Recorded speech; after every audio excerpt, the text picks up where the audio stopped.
കാസർഗോഡ് നീലേശ്വരം നഗരസഭാ തെരഞ്ഞെടുപ്പിൽ ജനശ്രദ്ധ ആകർഷിച്ച സ്ഥാനാർത്ഥിത്വമാണ് പ്രൊഫസർ കെ.പി. ജയരാജന്റേത്.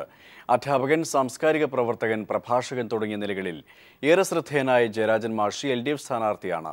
വിവിധ സർവകലാശാലകളിൽ 18 വർഷത്തോളം പരീക്ഷാ വിഭാഗം തലവൻ കൂടിയായിരുന്നു പ്രൊഫസർ ജയരാജൻ.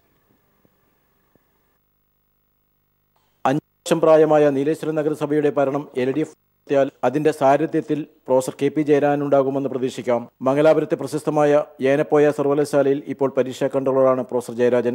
LDF ശക്തിവർഗമായ 13-ാം വാർഡിലാണ് പ്രൊഫസർ ജയരാജനെ CPIM മത്സരിപ്പിച്ചിട്ടുള്ളത്. ഇതൊരു ചരിത്ര നിയോഗമായിട്ടാണ് ജയരാജൻ മാഷ് കാണുന്നത്. ഇടതുപക്ഷ ജനാധിപത്യ മുന്നണി ഒരു ഉദ്യോഗസ്ഥനായി വിദ്യാഭ്യാസ മേഖലയിൽ പ്രവർത്തിക്കുന്ന എന്നോട് നീലേശ്വരം നഗരസഭയിലെ 13-ാം വാർഡിൽ നിന്ന് മത്സരിക്കണമെന്ന് ആവശ്യപ്പെട്ടപ്പോൾ ഇടതുപക്ഷ പ്രസ്ഥാനവുമായും കമ്മ്യൂണിസ്റ്റ് പാർട്ടിയുമായി ഏറെ വൈകാരിക ബന്ധമുള്ള ഒരു കുടുംബത്തിൽ നിന്നുള്ള ഒരാളെന്ന നിലയിൽ പാർട്ടിയുടെ ആ അഭിപ്രായത്തോട് ഞാൻ വിനയപുരസരം യോജിക്കുകയായിരുന്നു. വിദ്യാർത്ഥി രാഷ്ട്രീയത്തിലൂടെയാണ് പ്രൊഫസർ ജയരാജൻ പൊതുരംഗത്തെത്തുന്നത്.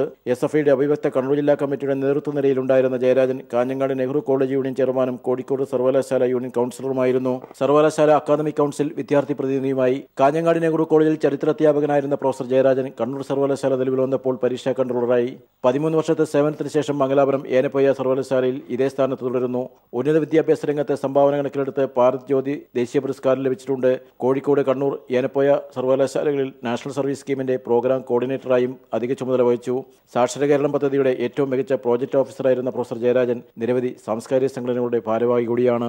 വൈവിധ്യമാർന്ന മേഖലകളിലൂടെയാണ് ജയരാജൻ മാഷ് സഞ്ചാരപഥം.